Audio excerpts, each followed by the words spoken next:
table, a drying rack with cups and a plate, and you standing nearby with your hand on the table. Great. Can I have something to eat? Sure thing.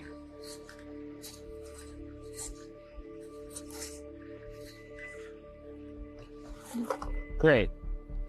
Can you explain why you did what you just did while you pick up this trash? On it. So I gave you the apple because it's the only edible item I could provide you with from the table.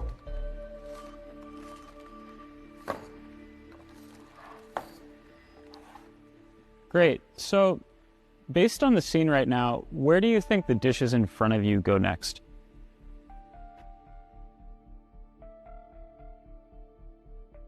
The dishes on the table, like that plate and cup, are likely to go into the drying rack next.